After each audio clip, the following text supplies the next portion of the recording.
Hi అండి, అందరికీ నమస్తే. Welcome to my channel. అందరికీ హ్యాపీ సాటర్డే అండి.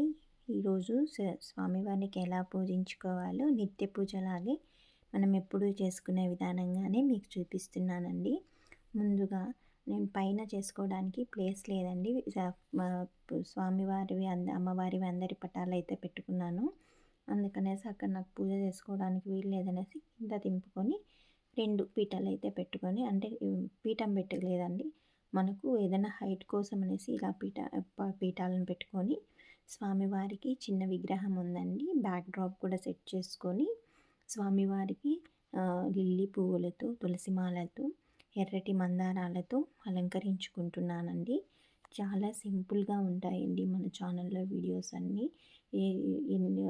హౌస్ వైఫ్స్ కానీ, ఆఫీస్కి వెళ్ళి డ్యూటీకి వెళ్ళే లేడీస్ కానీ పూజనైతే సింపుల్గా చేసుకున్నా మనకు మంచి ఫలితాలను అయితే వచ్చే విధంగానే మన ఛానల్లో పూజ వీడియోస్ అయితే ఉంటాయండి. చాలా సింపుల్గానే చేసుకుంటున్నాను. మీకు చేసుకునే విధంగానే, అందరూ చేసుకునే విధంగానే మన పూజా వీడియోలు అయితే ఉంటాయి.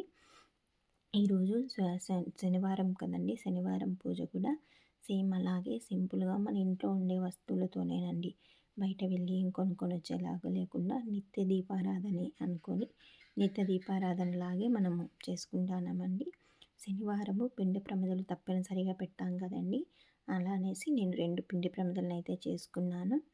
తర్వాత నా దగ్గర శంకు చక్రము అంటే శంకు చక్ర నామాలు కలిపి ఉన్న దీపపు కుందులు అయితే ఉన్నాయండి, ఇత్తడివి. అవి పూజలో నేను పెట్టుకుంటున్నాను. మీ దగ్గర ఉంటే పెట్టుకోండి, చాలా మంచిది. ఇవి నేను దగ్గర ఒక 8 ఇయర్స్ నుండి యూజ్ చేస్తున్నానండి. ఇవి చాలా బాగున్నాయి. నేను ఇవి తీసుకున్నాను, ఆన్లైన్లోనే తీసుకున్నాను. 8 ఇయర్స్ నుండి అయితే యూజ్ చేస్తున్నాను. చూడండి, శంకు చక్ర నామాలు దీపాలను అయితే పెట్టుకున్నాను. తర్వాత మనము మామూలుగా దీపారాధన చేసే విధంగానే దీపపు నూనెనైతే దీపారాధన నూనె అయితే వేసుకుంటున్నాము. దీపారాధన నూనెలో మంచి నూనె వాడచ్చండి. ఆవు నెయ్యి ఉంటే ఇంకా శ్రేష్టము, కొబ్బరి నూనె ఉంటే ఇంకా మంచిది. నేను ఇప్పుడు ఇది పూజా ఆయిల్ అయితేనే యూజ్ చేస్తాను. నెయ్యి దొరికితే నెయ్యి కూడా తీసుకొని దీపారాధన అయితే చేసుకుంటాను. ప్రస్తుతానికి నూనె ఉంది కాబట్టి దీంతోనే దీపారాధన అయితే చేసుకుంటాను. తర్వాత మనము ఎప్పుడు కూడా దీపారాధనకి నేను ప్రతి వీడియోలో చెప్తుంటాను, 2 ఒత్తులు కలిపి ఒక వత్తిగా చేసి దీపారాధనకి యూజ్ చేయాలండి మనము. స్వామివారికి కానీ ఎవరికి మనము నిత్య దీపారాధన అయినా సరే 2 ఒత్తులు కలిపి ఒక వత్తిగానే మనము వేసి దీపారాధన అది చేసుకోవాలి. మనము దీపారాధన చేసినంతసేపు స్వామివారిని స్మరిస్తూ ఓం నమో వెంకటేశాయ, ఓం నమో వెంకటేశాయ అనుకుంటూ మనము పూజనైతే చేసుకోవాలండి. ఎందుకంటే మనకు ఇంకా దీపం శ్లోకం వచ్చే వాళ్ళైతే ఉంది కదండి. దీపం జ్యోతి పరబ్రహ్మ, దీపం జ్యోతి సర్వతోపహ, దీపం జ్యోతి సాధ్యతే సర్వం, దీపలక్ష్మి నమోస్తుతే అని దీపారాధన శ్లోకం అయితే చదువుకోండి. అక్కడ మనము సంధ్యాదీపం చేసుకునేటప్పుడైతే చివరిలో సంధ్యాదీపం నమోస్తుతే అనుకుంటూ మనము దీపారాధన శ్లోకం అయితే చదువుకోవాలండి. ఇంకొక శ్లోకం కూడా ఉంది కదండి, దీపం కరోతి కళ్యాణం అనేసి.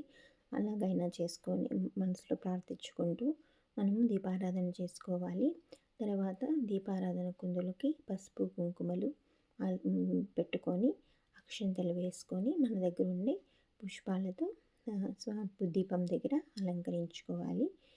మనము ఏ దీపం పెట్టినా కూడా ఈ విధంగానే పువ్వులు, అక్షింతలు పెట్టుకోవాలి. తర్వాత స్వామివారికి నైవేద్యంగా ముందుగా నేను పానకం అయితే పెట్టుకుంటాను. మీకు తెలుసు కదా, ఆ ప్రతి వీడియోలను షేర్ చేస్తుంటాను. తరువాత మంచినీళ్ళు తప్పనిసరి. తర్వాత ఈరోజు శనివారం కాబట్టి చలిమిడి చేసుకున్నాను. చలిమిడి అలాగే వడపప్పు పైన ఒక తులసి దళాన్ని అయితే ఉంచాను. తర్వాత మనము అటుకులున్నా పెట్టుకోవచ్చు, బెల్లం ముక్కున్నా పెట్టుకోవచ్చు నైవేద్యం. ఇంకా మనం ఏదైనా స్వామివారికి నైవేద్యం చేసి పెట్టాలన్నా కూడా పెట్టచ్చును. లేదు మన దగ్గర పండ్లు ఉన్నా కూడా స్వామివారికి పండ్లు కూడా సమర్పించవచ్చును నైవేద్యంగా. నా దగ్గర వంటి పండ్లు అయితే ఉన్నాయండి. 2 అరటి పండ్లు అయితే స్వామివారికి నైవేద్యంగా పెట్టాను ఈరోజు. ఏది పట్టినా మనస్ఫూర్తిగా చేస్తే ఆ స్వామివారి మనకు తోడుంటాడండి. నమ్మకంతో చేయాలండి. నిత్య దీపారాధన కూడా చేశామంటే చేశామని అలాగా లేకుండా ప్రతిదీ శుచిగా, శుభ్రంగా మనకున్నంతలో తృప్తిగా స్వామివారికి సంతృప్తి చెందేలాగా మనము దీపారాధన అయితే చేసుకోవాలండి. ఇప్పుడు తర్వాత ఇవన్నీ పెట్టుకున్నాక పిండి దీపాలను అయితే వెలిగించుకోవాలండి. తర్వాత స్వామివారికి అగరబత్తీలతో ధూపం వేసుకొని తరువాత మనము స్వామివారి శ్లోకాలను మనసులో స్మరించుకుంటూ పుష్పాలను పిండి దీపాలకి పుష్పాలను సమర్పించి స్వామివారి అనుగ్రహం అయితే నాకు అక్కడ కలిగింది చూసారా అండి. మళ్ళీ పెట్టాను, మళ్ళీ కూడా పడిపోయిందండి. 2 సార్లు దీపం దగ్గర పువ్వునైతే పెట్టాను, కానీ పడిపోతూనే ఉంది. స్వామివారి అనుగ్రహం లభించిందని అనుకున్నాను. మన పూజలో లోపం లేకపోతే స్వామివారే మనకు ప్రత్యక్షంగా ఇలాంటివి సందేహాలైతే మనకు శుభ సూచకాలు అయితే చూపిస్తారండి. తర్వాత ధూపం అది వేసి మన కర్పూర హారతి కూడా మనము పచ్చకర్పూరంతో ఇస్తే చాలా మంచిదండి. కర్పూర హారతిని కర్పూర నీరాజనాన్ని స్వామివారికి సమర్పించి నా పూజలో ఏదైనా లోపం ఉంటే క్షమించి తండ్రి అని మనం మనసులో స్మరించుకుంటూ స్వామివారిని ధ్యానం చేస్తూ స్వామివారి అష్టోత్తరాలు కానీ సహస్రనామాలు కానీ